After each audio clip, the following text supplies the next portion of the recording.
Subscribe کریں ہمارے channel کو اور بیل آئیکن کو کلک کریں تاکہ ہماری ہر نئی آنے والی ویڈیوز آپ تک بآسانی پہنچ سکے۔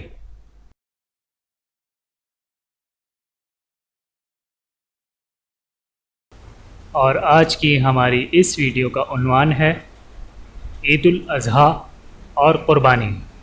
قربانی کرتے وقت ہم سے کیا کیا غلطیاں سرزد ہوتی ہیں، اپنی غلطیوں کو درست کریں اور زیادہ سے زیادہ ثواب حاصل کریں۔ تو آئیے شروع کرتے ہیں۔ بسم اللہ الرحمن الرحیم۔ عید الاضحیٰ، عید الاضحیٰ کی آمد ہے، اور جیسا کہ آپ کے علم میں ہے کہ ہم مسلمان اس دن قربانی کا فریضہ ذوق و شوق سے سر انجام دیتے ہیں، خاص کر وہ لوگ جو صاحب حیثیت ہیں۔ میری آج کی یہ ویڈیو اسی فریضے سے متعلق ہے۔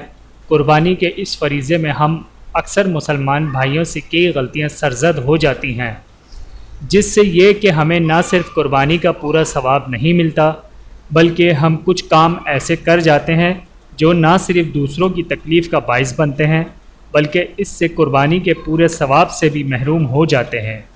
اس ویڈیو کو بنانے کا مقصد آپ کی توجہ اسی طرف مبذول کرانا تھا۔ معذرت، اس ویڈیو کو بنانے کا مقصد کسی کی بھی دل آزاری نہیں ہے، بلکہ میں یہ چاہتا ہوں کہ آپ کا یہ فرض اللہ کی بارگاہ میں منظور و مقبول ہو۔ امید ہے کہ میری یہ کاوش آپ کو پسند آئے گی۔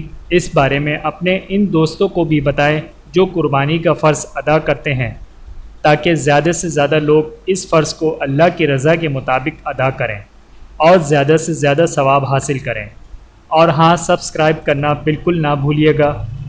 دعاؤں کا طلبگار، آپ کا دوست حافظ محمد ذیشان۔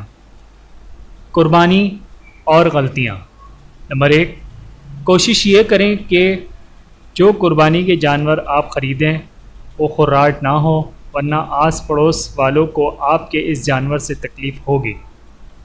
نمبر 2، قربانی کے جانور کو گاڑی سے محبت سے اتاریں تاکہ اسے چوٹ نہ لگے اور اس سے محبت سے پیش آئیں۔ نمبر 3، جتنا ممکن ہو سکے اسے باڑے میں باندھیں تاکہ گلیوں میں چلنے والوں، خاص کر خواتین کو تکلیف نہ ہو۔ میں نے اکثر دیکھا ہے کہ خواتین کو ان دنوں پریشان رہتی ہیں۔ یاد رہے، ہم قربانی ثواب کے لیے کرتے ہیں، نہ کہ کسی کا دل دکھانے کے لیے نہیں۔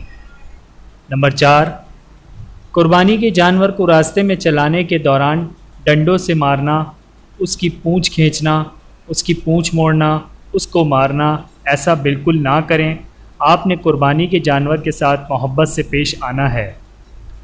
نمبر 5، یاد رہے، اگر آپ قربانی کرتے ہیں تو آپ کا یہ بھی فرض بنتا ہے کہ اس کی صفائی کا خاص خیال رکھیں۔ گوبر وغیرہ آپ نے اٹھوانا ہے، اور اس کے علاوہ جو بھی گندگی ہو اسے صاف کریں یا کروائیں۔ نمبر 6، گوبر اور گندگی کو گلیوں میں نہ جلائیں۔ ایسا نہ ہو کہ اس سے آپ کے پڑوسی پریشانی میں مبتلا ہو جائیں اور آپ ایک فرض ادا کرتے کرتے بہتوں کا دل دکھا دیں۔ نمبر 7، قربانی کے ان دنوں میں ایک بات یہ بھی دیکھی گئی ہے کہ قربانی جانور اگر 50,000 کا لاتے ہیں تو اپنی شیخی بگاڑنے کے لیے اس کی قیمت زیادہ بتاتے ہیں، یہ جتلانے کے لیے کہ حیثیت اور رتبے میں آپ کسی سے کم نہیں ہو۔ یہ بہت بری بات ہے۔ نمبر 8، قربانی کے مبارک دنوں میں جانوروں کی نمود و نمائش، دکھاوا، یہ موجب گناہ ہے۔ نمبر 9، کچھ لوگ جانور کو لے کر اکڑ کر نکلتے ہیں، یہ سب گناہوں کے زمرے میں آتا ہے۔ نمبر 10، قربانی کے جانور کا رخ قبلے کی سمت رکھیں۔ نمبر 11، قربانی کے جانور کے گوشت کے 3 حصے کریں۔ نمبر 12، پہلا حصہ رشتہ داروں میں، خاص کر جو قریب کے رشتہ دار ہیں اور جو حقدار ہیں اور قربانی نہیں کرتے، ان میں تقسیم کریں۔ نمبر 13، دوسرا حصہ پڑوسیوں میں تقسیم کریں، خاص کر جو قریب کے پڑوسی ہیں اور جو حقدار ہیں اور قربانی نہیں کرتے، ان میں تقسیم کریں۔ نمبر 14، تیسرا حصہ غریبوں میں تقسیم کریں جو ان کے نزدیک حقدار ہوں۔ نمبر 15، اگر کوئی غریب آپ کے پاس گوشت مانگنے کے لیے آئے تو اسے دھتکارے نہیں اور اسے خالی ہاتھ نہ بھیجے۔ نمبر 16، آپ کے پاس غریب شخص گوشت لینے آئے تو اسے اچھا گوشت دیں، ایسا گوشت دیں جو آپ کھاتے ہوں۔ ہڈیاں اور آپ کا ناپسندیدہ گوشت اس غریب کو نہ دیں، واضح رہے آخرت میں وہی ملے گا جو آپ یہاں بوئیں گے۔ نمبر 17، اسی طرح اپنے رشتہ داروں میں بھی اچھا گوشت بھیجیں، ایسا نہ ہو کہ جو رشتہ دار آپ کو زیادہ پسند اور مقرب ہوں اس کو زیادہ اور اچھا گوشت بھیجیں۔ یاد رہے اللہ سب دیکھ رہا ہے، ذرا سی غلطی آخرت میں پکڑ کا ذریعہ بن سکتی ہے۔ نمبر 18، یہ بھی دیکھا گیا ہے کہ گوشت کی تقسیم دوستوں میں زیادہ کی جاتی ہے۔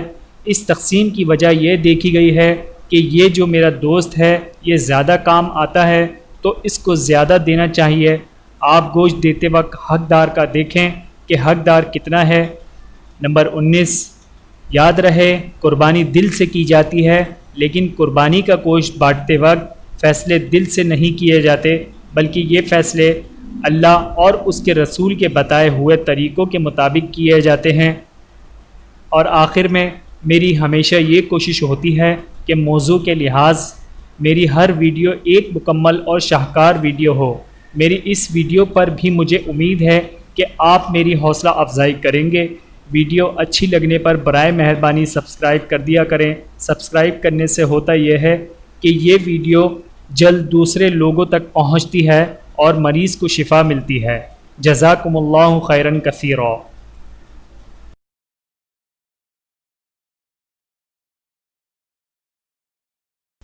تو دوستو اس ویڈیو میں اتنا ہی۔ اگر آپ کو یہ ویڈیو پسند آئی ہے تو اس ویڈیو کو لائک کر کے ہماری حوصلہ افزائی کریں اور اس ویڈیو کو اپنے دوستوں کے ساتھ شیئر کریں تاکہ اور دوسرے لوگ بھی آپ کی طرح اس ویڈیو سے فائدہ اٹھا سکیں، اور کمنٹس کر کے ہمیں اپنی رائے سے آگاہ کریں۔ اللہ تعالیٰ آپ کو جزائے خیر عطا فرمائے، آمین۔